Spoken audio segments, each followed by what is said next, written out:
First contact under fire. The UES Artemis cut through the emptiness of space, its reinforced hull gleaming under the light of the distant binary stars that dominated this sector. Commander Elena Reyes stood at the bridge viewport, her muscular frame silhouetted against the cosmic background. The Artemis was humanity's newest deep space vessel, equipped for both exploration and humanitarian missions to the edges of known space. "Commander, we're picking up something unusual," called out Lieutenant Kaido Nakamura from his sensor station. His fingers, strong from a lifetime under Earth's gravity, danced across the holographic controls with surprising delicacy. "It looks like a distress beacon, but the signature doesn't match anything in our database." Reyes moved to his station, her movements fluid despite her solid build. "Show me." The display lit up with a complex array of data streams, highlighting an energy signature pulsing weakly from a nearby asteroid field. The pattern was regular, but unlike any human or known alien communication protocols. "Analysis, Dr. Singh?" Reyes asked, turning to her science officer. Dr. Immerse Singh looked up from her station, her dark eyes reflecting the blue glow of her displays. "It's definitely artificial, Commander. The pattern suggests intelligence, but the technology is unlike anything we've encountered. And there's something else. Radiation readings indicate a damaged power core. Whatever's out there is in serious trouble." Reyes straightened. Decision made. Alert medical and engineering. Full rescue protocols. Set course for the source of that signal and prepare first contact procedures. As the Artemis changed course, the crew moved with practiced efficiency. In the equipment bay, Chief Engineer Marcus Chen supervised as his team prepared their heavy-duty environmental suits, each one a masterpiece of human engineering designed to let them operate in conditions that would kill most known species. "Remember," Chen briefed his team as they checked their systems, "we have no idea what we're walking into. Whoever's out there might have physiological requirements completely different from ours. We move carefully, but we move with purpose." The Artemis navigated through the asteroid field with precision, finally coming upon the source of the distress signal. What they found was a vessel unlike any they had seen before, organic curves blended with crystalline structures, the whole thing reminiscent of a sea creature rather than a spacecraft. Large sections of its outer hull were damaged, and a faint glow pulsed from deep within its structure. "This is Commander Elena Reyes of the Earth vessel Artemis," she broadcast on all frequencies. "We've received your distress signal and are here to offer assistance." For several tense moments, there was no response. Then, a flickering hologram appeared on the bridge. A slender, almost ethereal being with 6 limbs and iridescent skin that seemed to shift colors as it moved. Its features were delicate, with large compound eyes that reflected the light like faceted gemstones. This is Captain Zoril of the Navarian exploration vessel Luminous Harmony." The being spoke, its voice melodious despite the obvious strain. "Our core stabilizers have failed. We did not expect to encounter anyone in this region, especially not your kind." There was something in the way the alien captain said "your kind" that caught Reyes' attention. Not fear exactly, but a sort of wary disbelief. "We're prepared to render aid, Captain Zoril. With your permission, we'll dock and send over our engineering team to assess the damage." The Navarian seemed to hesitate. "Your atmosphere, your gravity, they would be harmful to us, and our ship's conditions may be equally dangerous for your species." Dr. Singh stepped forward. "Commander, if I may, their caution suggests they evolved in an environment very different from Earth, likely lower gravity, different atmospheric composition." Reyes nodded. "Captain Zoril, our teams are equipped with environmental suits that allow us to operate in a wide range of conditions. We can adapt." After another moment of hesitation, the alien captain agreed. "Very well. We have sealed our central chamber, which still has life support. But I must warn you, the damaged sections have radiation levels that would be lethal to my people." What the Navarian didn't realize was that humans, evolved on a radiation-bathed world orbiting an active yellow star, had significantly higher radiation tolerance than many other species. The docking procedure was complex but successful. As the airlock cycled, the human rescue team, led by Chen and the ship's medical officer Dr. Eliza Mbeki, entered the alien vessel.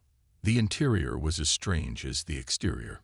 Corridors that seemed to pulse with bioluminescent light, materials that had the appearance of both metal and living tissue. They were met by 3 narians, each standing nearly 7 feet tall but impossibly slender, their movements graceful in the ship's low gravity. Up close, the humans could see that their bodies were almost translucent in places, with complex circulatory systems visible beneath their iridescent skin. "I am Zeril," said the one in the center, its compound eyes reflecting the humans in multiple facets. "These are my science officer, Nyela, and engineer Thren." The Navarians visibly recoiled as the humans approached, not in fear, but in apparent discomfort. "Your mass, your density," Nyela said, voice tinged with scientific curiosity. "You are from a high-gravity world." Chen nodded within his helmet. "Earth averages about 9.8 meters per second squared. What's your homeworld like?" "Approximately 1/3 of that," Thren replied. "Your bodies must be remarkably strong to support such weight." Dr. Mbeki smiled behind her visor. "It's all we've ever known. Now perhaps you can show us to your damaged systems." The Navarians led them through the ship, explaining as they went. The luminous harmony was powered by crystalline matrices that channeled energy in ways human science was only beginning to theorize about. But a massive solar flare from the larger of the binary stars had disrupted these delicate systems, causing cascade failures throughout the ship.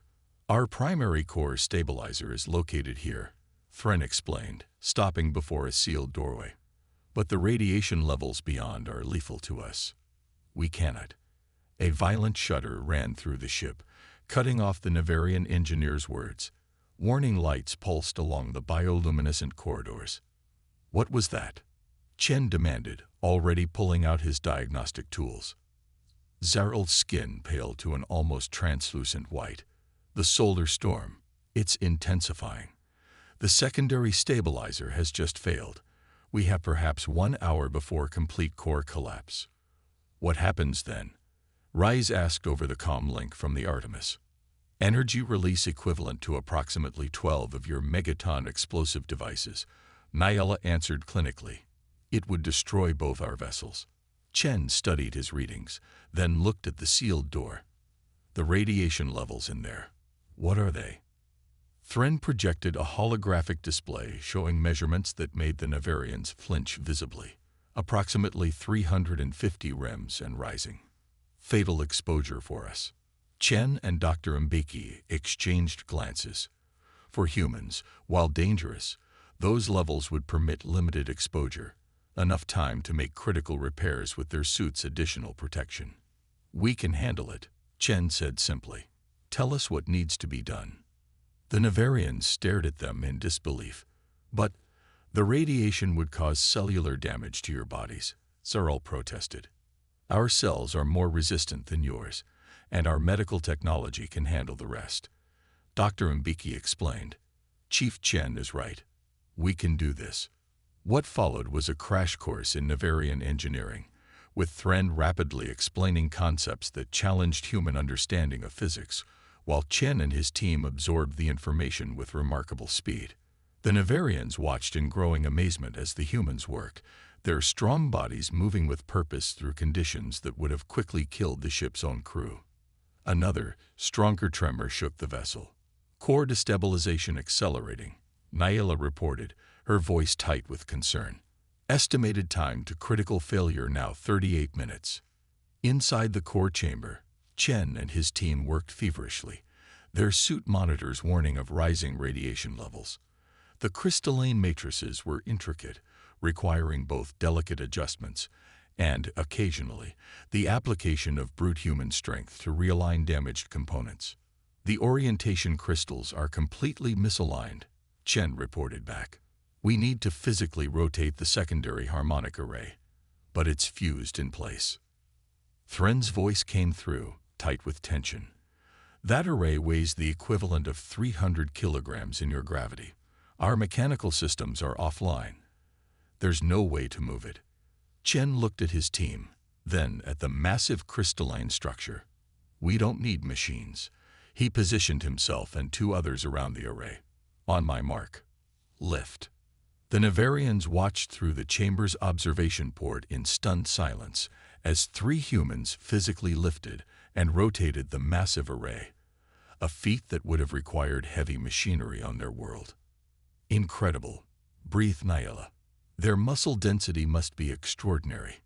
The work continued as the core continued its march toward catastrophic failure. The humans moved methodically, their bodies showing signs of fatigue but never stopping. When one team member's radiation exposure approached dangerous levels, they rotated out, another taking their place without hesitation. With less than 5 minutes remaining on the critical countdown, Chen made the final connections. The crystalline core pulsed once, twice, then stabilized, its glow changing from an angry red to a cool blue that suffused the chamber. Core stabilization achieved, Fren announced, the relief in his voice palpable. Primary systems coming back online. As the human team exited the radiation chamber, the ship's decontamination systems washed over their suits. Dr. Mbiki immediately began checking them for radiation exposure, administering counter-treatments where needed. Captain Zorel approached Commander Reyes, who had joined the rescue team as soon as docking was secure. The Navarian captain's movements were more fluid now that immediate danger had passed, the colors of his skin shifting through blues and purples. Your people risked cellular damage, permanent harm to their bodies, to save strangers they had never met, Zorel said, compound eyes fixed on Reyes. Why? Reyes looked at her team, now laughing and joking despite their exhaustion and the treatments some were receiving. Because that's what humans do, Captain. We help where we can. In all our explorations, we have never encountered beings who could physically endure what your team just did, Zorel continued. Your species, you come from a world that would crush us, bathed in radiation that would kill us, and yet here you are among the stars, using that strength not for conquest, but for rescue. Before Reyes could respond, an urgent communication came through from the Artemis. Commander, we're detecting another massive solar flare building. This one's going to be significantly larger than the last. Zorel's skin paled again. The luminous harmony systems are still too weak to withstand another such event. And worse, our colony outpost on the fourth planet of this system will be directly in the path of the ejection. Reyes looked at the alien captain, seeing the concern in those compound eyes. How many of your people are at this outpost? Nearly 3,000, Zorel replied. Primarily researchers and their families. They have minimal shielding against such an event. The commander straightened, her decision immediate. Then we'd better get moving. Captain Zorel, it seems our mission here isn't quite finished. As the solar storm built to dangerous levels behind them, the Artemis and the partially repaired luminous harmony set course for the Navarian outpost, racing against time and the deadly forces of nature unleashed by the binary stars. The test of human endurance and ingenuity was only beginning. Strength through difference. The Navarian outpost on Helios IV hung suspended between mountain peaks, its crystalline structures catching the light of the binary stars and fracturing it into rainbow patterns across the valley below. Unlike the harsh, heavy worlds humans called home, Helios IV was a low-gravity paradise with a thin atmosphere perfectly suited to Navarian physiology and completely inhospitable to unprotected humans. From the bridge of the Artemis, Commander Reyes watched the sensor displays tracking the massive solar ejection now racing through the system.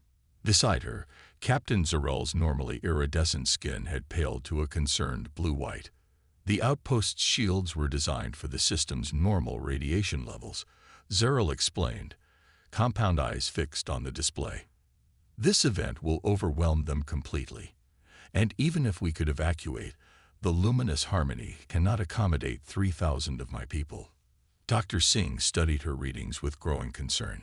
The ejection will hit in approximately 4 hours. The radiation front will arrive first, followed by the plasma wave. The planetary magnetic field will offer some protection, but not enough. What about the Artemis? Rise asked.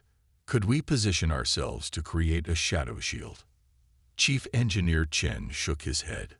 Not large enough to protect the entire outpost, Commander. And our shields would buckle under that kind of radiation pressure after about 30 minutes. Lieutenant Nakamura, who had been quietly working at his station, suddenly straightened. Commander, what about the asteroid field we passed through? Some of those rocks were rich in heavy metals, natural radiation shields. Chen's eyes lit up. If we could position enough of them in a defensive array around the outpost, we would need to move millions of tons of rock in less than 4 hours, Zurel interjected, his tone suggesting the impossibility of the task. Rice turned to the Navarian captain. Your people may not have the physical strength for such an operation, but that's not your only advantage, is it? I saw the way your ship's systems interface with your biology. Your neural control capabilities far exceed our own. For the first time, a shimmer of hope rippled across Zurel's skin. Yes, our neural technical interface systems allow us to control complex mechanisms with thought alone. But we would need our muscle, your mind. Rice finished. Captain, I believe we have the beginnings of a plan. What followed was a flurry of activity as human and Navarian crews worked together in a desperate race against time. The Artemis deployed its mining equipment, originally intended for scientific sampling, but now repurposed for planetary salvation. The Navarians, meanwhile, rapidly adapted their neural interface technology to work with the human equipment. The integration is holding, reported Nyella, the Navarian science officer, her delicate fingers working across controls that responded as much to her thoughts as to her touch. But the processing capacity required to coordinate all elements simultaneously will overload any single Navarian nervous system, Dr. Singh finished, looking up from her own work. We need to distribute the load. The solution they devised was as elegant as it was unprecedented. A neural network linking 12 Navarian operators, their combined mental capacity directing the operation while human crew members provided the physical strength needed to handle conditions too harsh for their alien counterparts. In the asteroid field, the work was brutally demanding. Human mining teams in heavy-duty environmental suits carved out massive chunks of metal-rich rock, their bodies straining against the task but enduring where the physically fragile Navarians could not. Each asteroid segment was then fitted with makeshift thrusters cobbled together from spare parts from both ships. Inside a specially configured chamber on the Artemis, 12 Navarians sat in a circle, their iridescent skin pulsing with light as their minds linked through technology. Through this connection, they coordinated the movements of hundreds of asteroid fragments with a precision no computer could match. It's like watching a ballet, murmured Dr. Mbeki as she monitored the Navarians' vital signs. Their neural plasticity is incredible. In space, the asteroid fragments began to move in perfect synchronization, forming a massive arc that would intercept the coming solar ejection before it reached the outpost. Each piece had to be precisely positioned, too close together, and they would collide, too far apart, and radiation would leak through the gaps. 3 hours into the operation, disaster struck. One of the larger asteroids, weakened by internal stresses, began to fragment unexpectedly. In the neural control chamber, the Navarian synchronization faltered as they struggled to compensate. We're losing control of Sector 7, Nyella reported, her voice strained. The fragmentation pattern is too complex to recalculate in time. Without hesitation, Rise made her decision. Chief Chen, take a team out there. Manual intervention. Commander, the radiation levels in that sector are already approaching dangerous levels as the solar front advances, Dr. Mbeki protested. Which is exactly why the Navarians can't go, Rise replied firmly. We can endure it long enough to make the necessary adjustments. Minutes later, Chen and 3 volunteers were in the thick of it, their shuttlecraft maneuvering between massive rocks as they manually attached additional thrusters to stabilize the crumbling section. Their suit radiation monitors climbed steadily into the yellow, then red zones as they worked. Exposure limits exceeded, came Dr. Mbiki's tense voice over the comm. "You need to pull out, Chief." Chen, securing the final stabilizer to a house-sized chunk of rock, shook his head inside his helmet. "Almost done, Doctor. Just need to activate the alignment sequence." In the neural control chamber, the linked Navarians watched through remote sensors as the humans pushed their bodies to the limits of endurance. Their skin pulsed with colors of emotion: blue respect, purple amazement, gold gratitude. "They are killing themselves for people they never met before today," one of them whispered, breaking the concentration momentarily. Zerel, at the center of the neural link, let ripples of green determination flow through his skin. "Then we must ensure their sacrifice is not wasted. Focus." With renewed concentration, the Navarian neural network reasserted control over the asteroid shield. Chen's team, their work complete, retreated to the Artemis with less than 30 minutes remaining before impact. In the medical bay, Dr. Mbiki worked frantically to treat the radiation exposure the team had suffered. "You cut it extremely fine, Marcus," she chided Chen as she administered another round of anti-radiation treatments. "Another 10 minutes out there, and we'd be discussing permanent cellular damage." Chen managed a tired smile. "Calculated risk, Doc. Those rocks needed to be in the right position, or the whole shield would have failed." On the bridge, all eyes were fixed on the sensor displays as the leading edge of the solar ejection reached the asteroid shield. The first wave was pure radiation, deadly to Navarian physiology, but partially absorbable by the metal-rich rocks now positioned as guardians. "Radiation absorption at 87%, reported Lieutenant Nakamura. The outpost is receiving elevated levels, but well within their survival parameters." A collective breath of relief was released, only to be caught again as the more dangerous plasma wave approached. This was the true killer, capable of stripping away the thin atmosphere of Helios IV and cooking the outpost from the outside in. "Neural network at maximum capacity," Nayela announced, her voice strained as the Navarians pushed their mental abilities to the limit, constantly adjusting the asteroid shield to account for the plasma dynamics. The impact, when it came, was both terrible and beautiful. The plasma wave struck the asteroid shield with the force of 1,000 thunderstorms, superheating the rocks and creating a spectacle of light and energy visible across half the system. Some asteroids vaporized instantly, others cracked but held. In the neural control chamber, several Navarians cried out as the mental strain reached unbearable levels. For one critical moment, it seemed the entire operation would collapse. Then, unexpectedly, Dr. Singh stepped forward, pressing her hands to the neural interface. "What are you doing?" Dr. Mbiki demanded. "That system isn't calibrated for human neurology."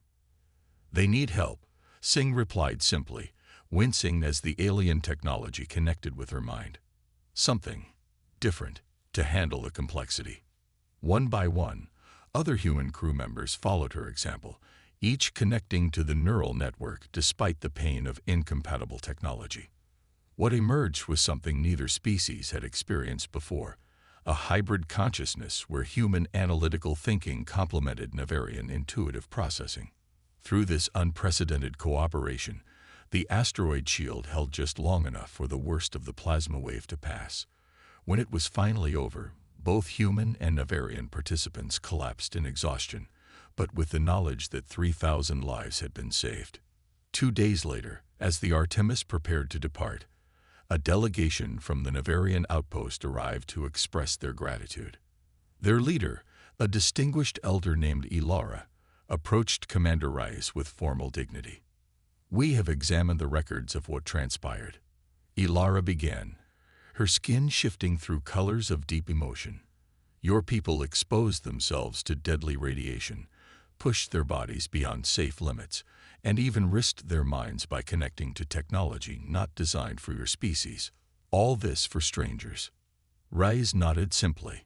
That's what humans do.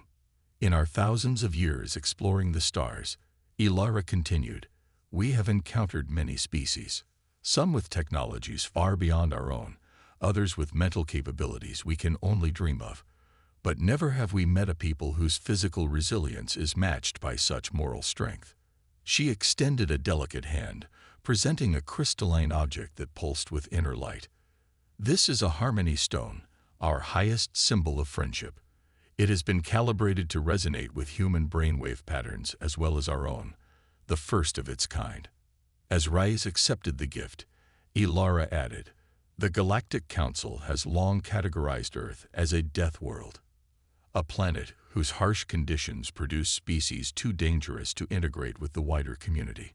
Today, we will return to tell them that they have misunderstood. You are not dangerous because you are strong. You are essential because you use that strength to protect others. Captain Zurel, standing nearby, let his skin ripple with colors of agreement. There is an old saying among my people, the strongest crystal is formed under the greatest pressure. Perhaps this is why your species, forged on a world that would crush us, possesses both the physical and moral strength that many of us lack.